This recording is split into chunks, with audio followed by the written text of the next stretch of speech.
You ever see one of those really powerful charity ads and just feel that pull to donate? Yeah, we've all been there. Every year, billions of dollars are given to fight global poverty. And yet, somehow, nearly 800 million people are still living on less than $2 a day. So, what gives? Why does this problem feel so impossible to solve, even with all our best efforts? Well, let's dig in and find out. To even begin to get our heads around this, we have to start by looking at, well, ourselves. It turns out how we think about poverty has a massive impact on how we try to solve it. Researchers at the University of Pennsylvania did this fascinating experiment to see what actually gets us to open our wallets. They showed people two different appeals for the charity Save the Children, and the results were not what you'd expect. Just look at this. The difference is staggering, right? When people heard about the millions of kids suffering from hunger, the average donation was just over $1, $1.16. But when they were told the story of just one 7-year-old girl named Rokia, that number more than doubled.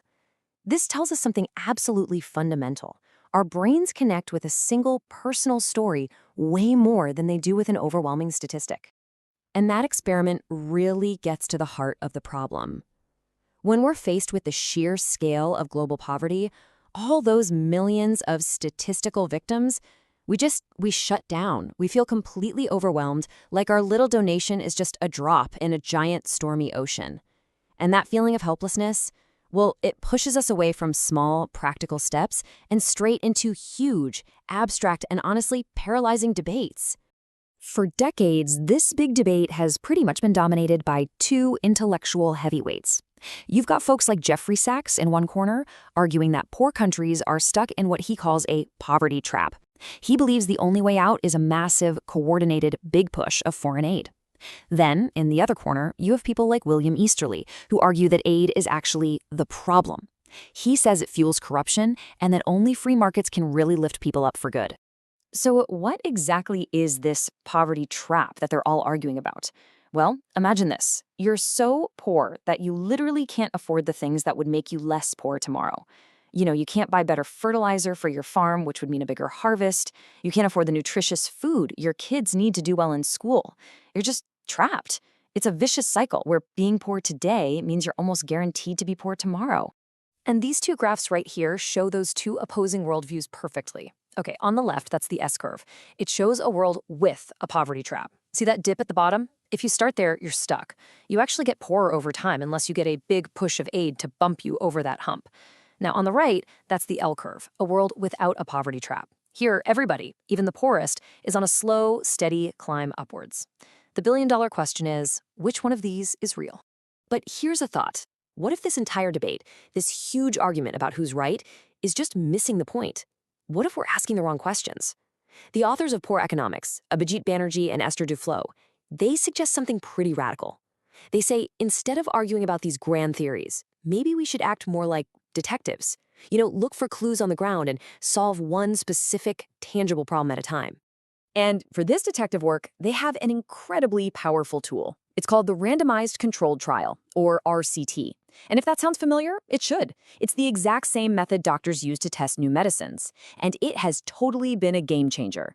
You just isolate one specific question, like, will giving out free mosquito nets actually cut down on malaria? Then you test it. You give the nets to one random group, not to another, and you measure the results. No more guessing, just cold, hard evidence. All right, so let's see how this detective work actually plays out. We're going to open up a case file on one of the biggest and most confusing puzzles in poverty, the problem of hunger. Now, the standard assumption, the idea that drives almost all of our big food aid programs, seems pretty logical, right? Poor people are hungry because they can't afford enough calories. Simple. But when our detectives started actually looking at the evidence, the story they found was, well, a whole lot stranger. So the first clue that something was off, when people living in poverty get a little extra money, they don't just run out and buy more of the cheapest possible calories, like plain rice or corn. Nope, they buy tastier, more expensive food. And as you can see here, they also spend that money on other things they value, a wedding, a festival, maybe a TV. This tells you they're thinking about more than just bare survival. Okay, but here's the clue that really breaks your brain.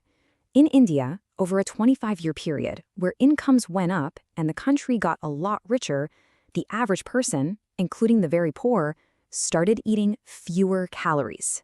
Yeah, you heard me right. They had more money, but were eating less. Let that sink in for a second. What on earth is going on? And this is all happening while the real-world effects of malnutrition are just absolutely devastating. In India, nearly half, 50%, of all kids under 5 are stunted. Their growth is permanently damaged by poor nutrition. And that's almost double the rate you see in much poorer parts of sub-Saharan Africa.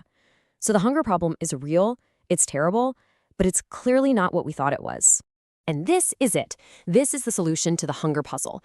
The most damaging kind of hunger isn't about having an empty stomach today. It's about a lack of critical micronutrients, things like iron and iodine, in those first few years of a child's life. The effects are invisible at first, but they have massive lifelong consequences for a person's health, their IQ, and how much they can earn. And the fixes are often incredibly cheap. A simple deworming pill can boost future earnings by 20%. So that brings us to the final question in our case file, the real head-scratcher.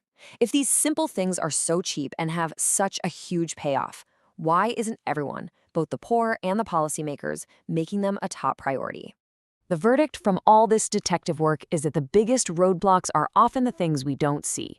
They're what the authors call the 3 I's. First, you've got ideology, those big preconceived ideas we have about what poverty is supposed to look like. Second is ignorance, not stupidity, but a simple lack of crucial information, like not knowing just how vital iron is for your baby's brain. And finally, there's inertia, that totally human tendency which affects all of us, rich and poor, to just put off small, important decisions until a tomorrow that never quite comes.